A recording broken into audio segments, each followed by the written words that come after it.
But first though, modern Australian elections, as we all know, in the recent past have had at their core the thorny issue of climate change. Now this time around, cost of living has pushed that issue down the order of merit, but it is a major point of difference still between the two major parties.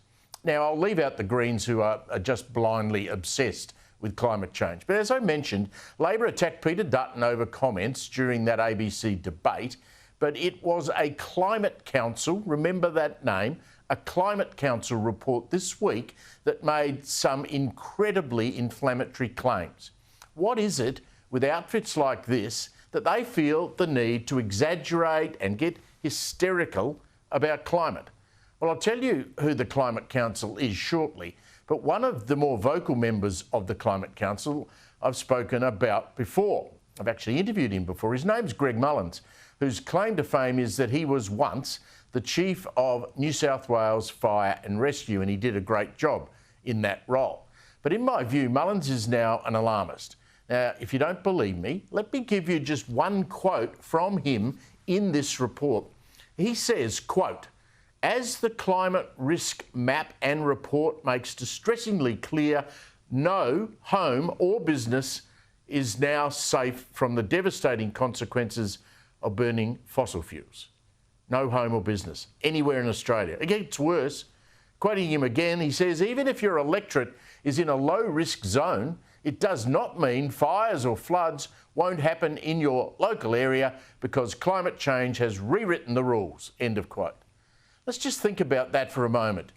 In the real world, Mullins uses the Los Angeles wildfires. He references fires in London that I don't recall, and he talks about Japan, and then he talks about our own Black Saturday and Black Summer, all the while ignoring, particularly here in Australia, the lack of backburning and human intervention, also known as firebugs and arsonists. Now, the report he is spruiking is published with a doomsday headline. They love this stuff, these people. The headline is, 2 million properties in the firing line. And then this, how climate change threatens the great Australian dream. I mean, seriously, give me a break. Is that all these zealots have? Screaming headlines to scare the bejesus out of people?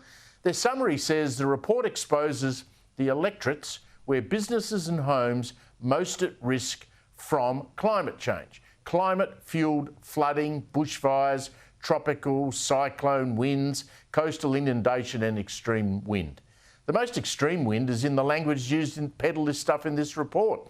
So who are the Climate Council? Well, they were born out of the, forgive me for the pun, ashes of the Climate Commission, which was abolished in 2013 by the Abbott government, by Tony Abbott. So that gives you an idea of their political leanings. By the way, Professor Tim Flannery, he of the famous quote, "Even the rains that fall won't fill our dams," well, now apparently we are all going to be flooded. He's also on the Climate Council.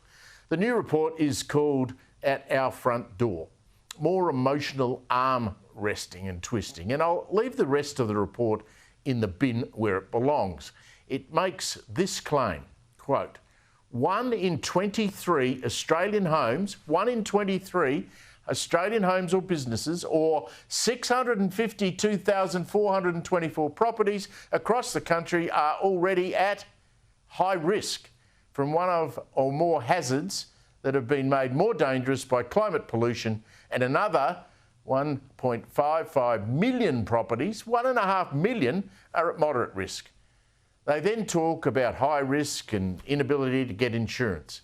It's all doom and gloom, and at its heart, Australia has to do more to limit our impact on global warming than, say, all of those other countries like China and India and most of Africa. They don't have to do anything, while this mob want us to actually torch our economy, which they have no impact at all on the global situation. I mean, average Australians are waking up to these panic merchants and doomsayers, and as I predict, this election will show as the Greens vote continues, I hope, to slide.